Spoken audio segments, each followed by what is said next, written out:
Hello there you guys, welcome to one of my videos. Gonna be giving you my reaction to Ole Gunnar Solsjaer's press conference ahead of our game against Watford in the FA Cup third round. Now Solsjaer mentioned a few things in his press conference.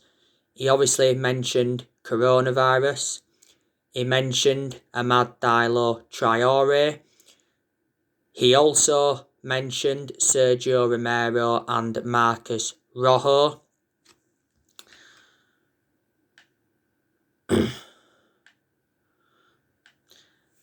And he also mentioned Odion Igalo. So, where shall we start? Let's have a look. So, we'll start with what he said on Amad Traore. This was the question that was asked to him. It said, we've not mentioned the new signing. How excited are you by Amad Traore, and how long will the process of integrating take so you can actually think about playing him?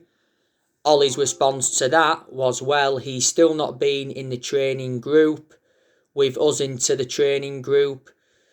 The last bit of paperwork so that he can come in, he's been sorted. I'm excited by all the new players coming in and will give him time. Of course, I've seen there's been lots of expectations on Amad, and rightly so. He's an exciting player, lots of exciting attributes that I'm looking forward to developing and giving him a chance to succeed here at United. It's important that we give him time to settle in. If it's going to be with the under-23s, that he plays his first few games, or if he looks so ready after he's been training with the first team, he'll just go into that group. I'm not sure yet. So that was his response to Amad Traore. Now, yesterday, it was made official that, Amad Traore came to Man United. We actually signed him last October. We got him in a deal worth £37 million. We've paid £19 million up front, and there's £18 million in add-ons. He signed a 4.5-year contract with Man United. That takes him under contract with the club until the end of June 2025. There's also an option of a further year. Don't forget, Atlanta wanted him back on loan for the remainder of the season, but we rejected that offer. I think he'll go into the under-23s, then he'll work his way up to the first team. So, yeah. So, this was about Sergio Romero and Marcus Rojo. This was the question that was asked to Ollie. Could I ask about Sergio Romero and Marcus Rojo? There were reports that were back in Argentina this January. Everyone is talking about transfers. I just wondered what your thoughts are on that, and can we ever expect to see them in a United shirt again? So Ollie's response was, both of them have contracts until the summer, and they're not going to be extended. We're looking for them to find clubs. Marcus has been given time to go home, so he's still in Argentina. Sergio has been back home as well to see his family, but he's back in England now. But they're professionals, they're working hard, and they're ready if they're called in for us. I'm sure they're ready. Of course, Marcus will have to travel and quarantine before. So that was his response to that. I said anyway, didn't I, that Sergio Romero, Marcus Rojo will leave the football club. Sergio Romero has enjoyed a good 5 years or so at Man United, but he is now our third choice goalkeeper, isn't he? We got him on a free from San Pandora back in 2015. And as for Marcus Rojo, he's never really established himself as a first team regular since he came into Man United, and we got Rojo back in 2014 from Sporting Lisbon We paid just over £16 million for him. Don't forget last season he was out on loan with Estudiantes. So that was that anyway. And this was... Wait a second. This is about the COVID and that. This was one question with all the issues with COVID-19 across the country.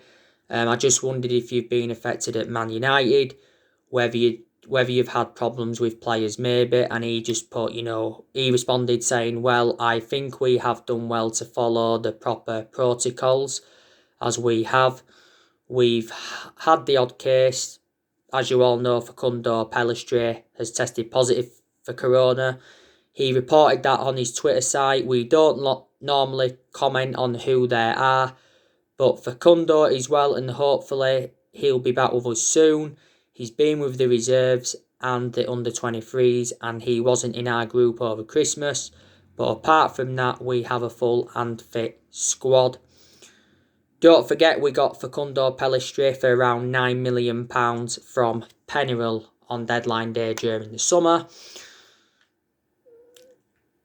Let's go to the Odi Nagalo bit.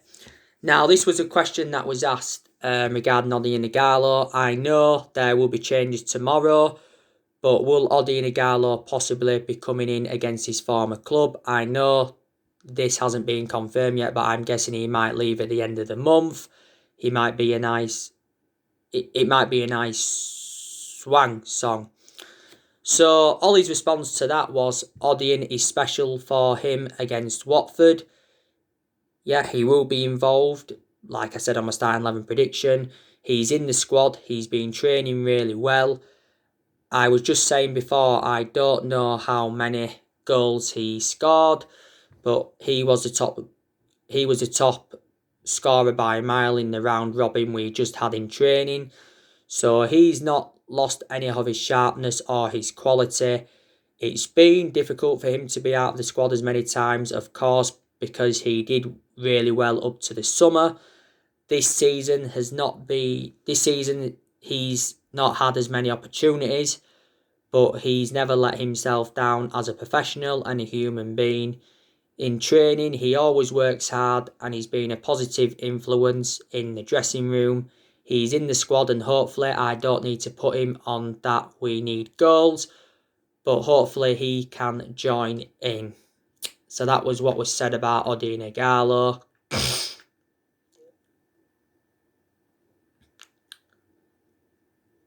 And there was another question, by the way, in regards to COVID. This was the question. As we talked about COVID, we are seeing a lot of positive cases among the Premier League clubs at the moment. Do you feel safe with the guidelines at how they are at the moment? And do you feel comfortable with continuing to play? Ollie's response was, first of all, you're worried about what's happening in society and what's happening in and around the country. It's a big thing. I personally feel safe within our bubble. I think we've taken all the steps that we have to, following the protocols and the guidelines. The club have been good. The players have been following as well as they can. Of course, what's happening outside at different clubs and in society is frightening, but we have a responsibility and a duty to try to do our best and stay with our bubble and the guidelines. I hope that we can continue playing because I feel that it is a positive impact for everyone in lockdown to watch football. Even I feel it now when you're at home and you don't have a game to watch and you're looking forward to watching a game on the television. The mental well-being for football has been a big positive.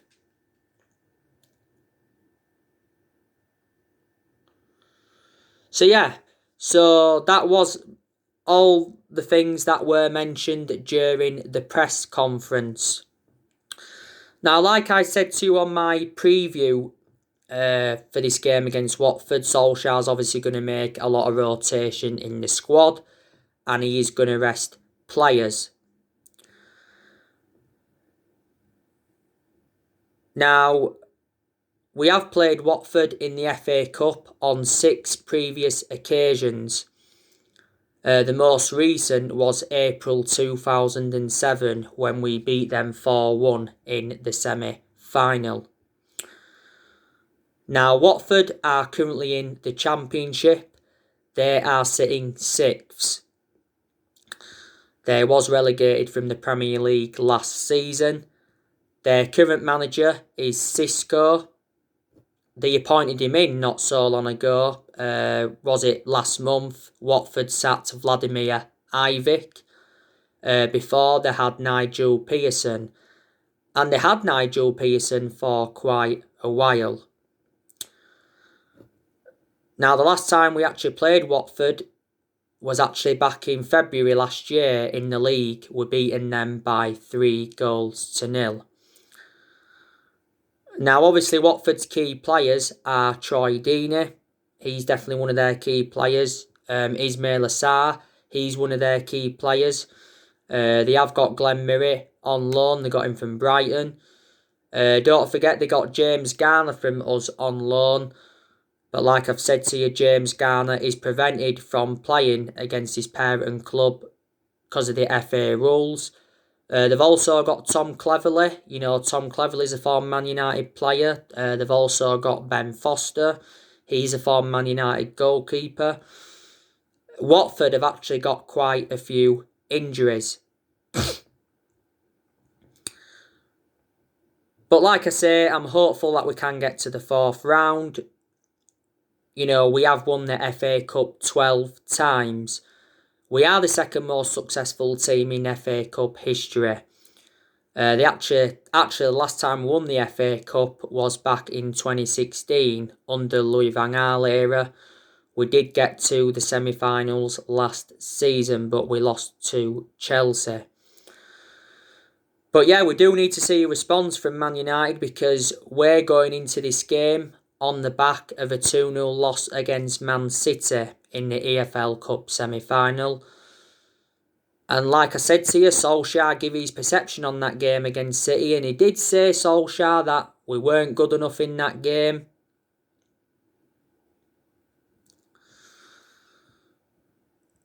He says we are getting closer. But he did make an admission saying that Man City are the best team in England.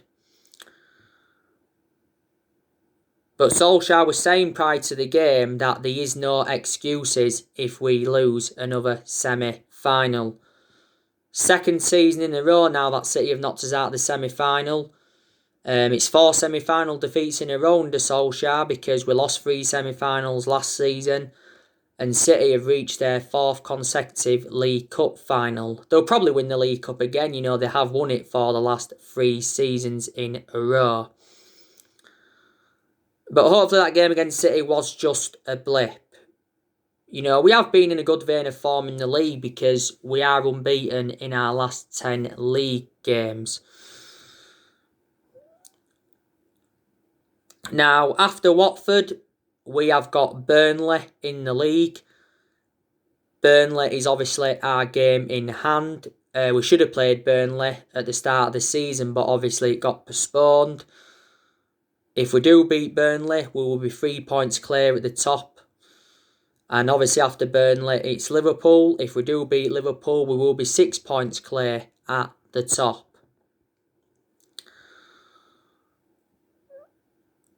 Now, there's 3 trophies we can pursue this season.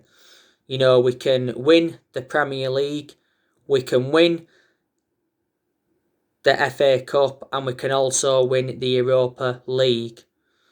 That game against Real Sociedad, though, next month is not going to be easy because Real Sociedad have been doing very, very well in the La Liga.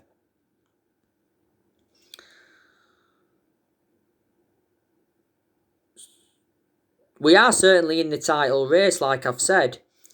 And I've said to you, I'm very sceptical that Man United will win it this season, but I'm not going to fully disregard it. But I think we'll win another title at some point. You know, if it's not this season, it may be next season or the season after. You know, if we do win the Premier League, It will be our first Premier League title since 2013, and it will be our 21st title overall. But Solsjaer said not so long ago that Man United are not in the title race. But that's Solsjaer playing mind games. But he did say that if we are still challenging at the top in March, he'll start to believe that we are in the title race. Solsjaer said we've still got to improve if we are to challenge for the title.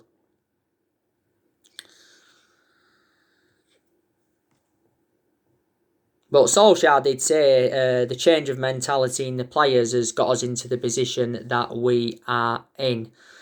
Like I said to you on my recent videos, we can't beat the big teams under Solskjaer. That's been proven so far this season, because obviously we haven't beaten Tottenham. We haven't, beaten City. We haven't beaten Leicester. We haven't beaten Arsenal. We haven't beaten Chelsea. So there you go. We did beat, a couple of big teams last season. We beat Chelsea 3 times and we beat Manchester City 3 times. But Solskjaer has said that we need to make a few more signings, if we are to be title contenders. And I think Solskjaer's been let down in the transfer window yet again. Because, we haven't recruited the signings that he wants to bring in so far. Woodward has said that he will back Ole Gunnar Solskjaer in this January transfer window. And he did actually, say towards the end of last year that we will back Ole Gunnar Solskjaer with a long-term plan centred around summer transfer windows. And it did say a few times that we're not expecting a busy January transfer window. We're not expecting any significant signings this month. But the board didn't back Ole Gunnar Solskjaer enough last summer, and they haven't backed any of the managers that we've had since Sir Alex Ferguson left. So that's one of the main explanations why the board has been one of the biggest problems at the club for several years. We've had Woodward at the football club since 2012, and we've had the Glazers at the football club since 2005. But like I've said to you, there is a lot of players on our agenda. Like I've said, we're not only going to focus on the incomings this year, we're also going to focus on the outgoings. Like I updated you recently, Solskjaer recently held talks with 6 players that he wants to get rid of in this January transfer window.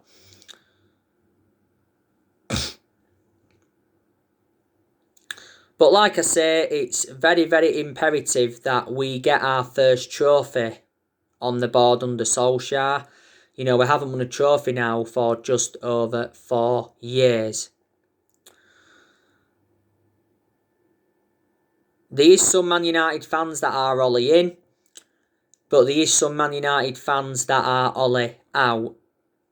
And like I said to you earlier on today, earlier on this season, I was very, very critical of Solskjaer. And I was demanding him out of the football club with how inconsistent Man United were being. But with how good we've been in recent months, my perception has started to change on Solskjaer. And I'm hopeful that he will succeed at the football club. And you can say he's still got a few things to learn on the job. But you've got to give Solskjaer some credit, haven't you? Like I've said on my recent videos, he's got us joint top of the Premier League table.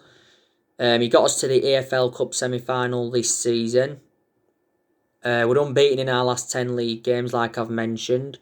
He did well last season in his first full season at the club. He got us to 3 semi-finals, got us qualification for the Champions League, and he also got us 3rd. He has made good signings since he got appointed in as Man United manager. He's spent over £200 million at the club. Now, in the summer of 2019, he recommended Daniel James and Wan-Bissaka and Harry Maguire in. In January last year, he brought Bruno Fernandes in and Odi Nagalo in on loan. In the summer transfer window of last year, he brought Donny van der Beek in, Alex Telles, Edison Cavani, Facundo Pellistri and Amad Diallo Traore. And we've seen a lot of players depart the club since he got recommended in. And don't forget, we went on a 19-game unbeaten run in all competitions last season. I think we was 14 unbeaten in the Premier League. So these positives to take, and we've done very, very well away from home this season. We haven't lost away from home in the Premier League this season. We haven't been so good at home though, have we? We have recently won more home games in the league. We've won 4 games at Old Trafford in the Premier League this season. Like I've said to you, our board have a soft stance on Solsjaer. Because he's a club legend, that's the reason. Disregarding him being a club legend, the board would be more ruthless on Solsjaer, should I say, a lot more ruthless than him. Because you can say he's lucky not to be sacked. He was lucky not to be sacked after us getting knocked out of the Champions League. You can say he was lucky not to be sacked after our 6-1 defeat to Tottenham. You can say he was lucky not to be sacked at the first part of last season. So there you go. Solskjaer has been Manchester United manager for just over 2 years. This is his second full season at the football club. We appointed Solskjaer in December 2018 to replace Mourinho, and he's been permanent Man United manager since March 2019. We're giving the job permanently, reflecting on what he did in that 3-month period when he was the interim manager. So you can say he's gained some managerial experience, reflecting now on he's been at the club. The thing that concerns me about Solskjaer is that you can still say he's out of his depth at the club, and his decision making as well concerns me, because he has made mistakes in a lot of games, and that's obviously cost us, hasn't it? So yeah, in some games his decision making's been very, very good, but he's got to do that persistently, have good decision making. You can say in the game against City recently, he was naive. Don't forget, Mauricio Pochettino was actually the favourite to replace Solskjaer. Pochettino's obviously now out of the equation because he's PSG manager. Massimiliano Allegri, he's been on our agenda a few times. Julian Nagelsmann, he was on our agenda before. And he said earlier on in the season that we could go in for Thomas Tuchel. But yeah, Solskjaer's job is safe for now. I think he will still be Man United manager at the end of this season. He probably will be given at least another season at the football club. And if he is, that will be his 3rd full season at Man United. But if we are to be winless in our next, 4 or 5 games from now, then a lot more pressure will be back on Solskjaer.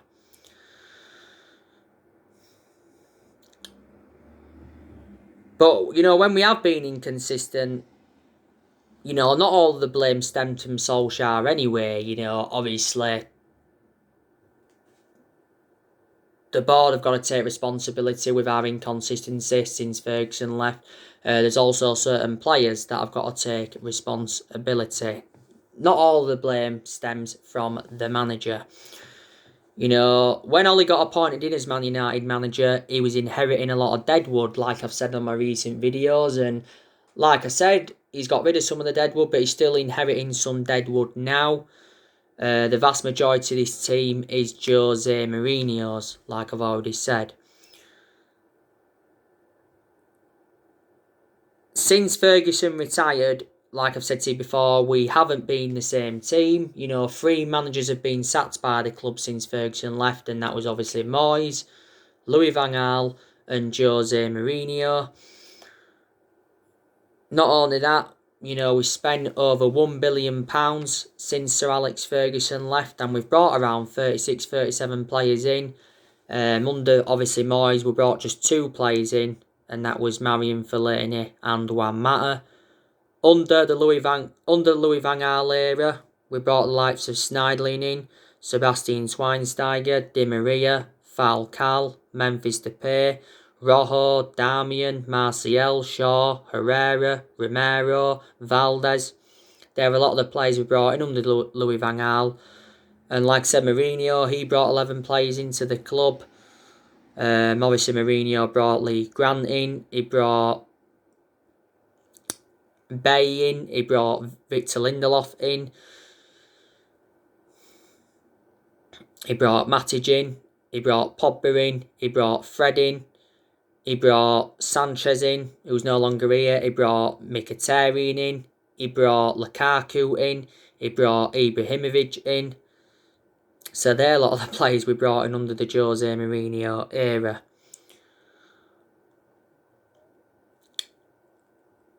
You know what I mean? So yeah, and you know the news on the transfers, don't you? I recently gave you the news on Jack Grealish, didn't I? There's a chance Man United could sign him. You know the news on Jadon Sancho. You know the news on Erling Haaland. You know the news on Max Aarons and all of that. On my next video, I will be giving you an update, more of an update on Moises Caicedo. And I probably will be giving you an update on Paul Pogba as well. Like I've said to you, there is good players at Manchester United. We've got obviously Marcus Rashford, that's very, very good. We've got Bruno Fernandes, that's exceptional. You know, he's our best player and is the best signing we have made since the Sir Alex Ferguson era. We've got Edison Cavani, that's enjoyed a fantastic start to his Man United career. Cavani's only got one game now to serve and then he's back. So Cavani won't be involved tomorrow night. We've got Martial, that's done well recently. We've got Greenwood, that's good, but he hasn't been playing a lot recently. You know, we've got Donny van der Beek, that's good, but he seldom starts in the Premier League like I've mentioned. Fred, he's enjoyed good games this season. I think Luke Shaw is a good left back, but he's injury prone. That's my concern about him. Tellez has done alright since he's come in, but he's enjoyed a couple of bad games. Harry Maguire, I think he's really, really improved as well. I think Bay's done well since he started playing again. I definitely prefer him ahead of Lindelof. I think Wan-Bissaka, he's enjoyed good games this season. But obviously, we have concerns about his lack of attacking intent and his distribution. De Gea, you know, he's getting back to his best now.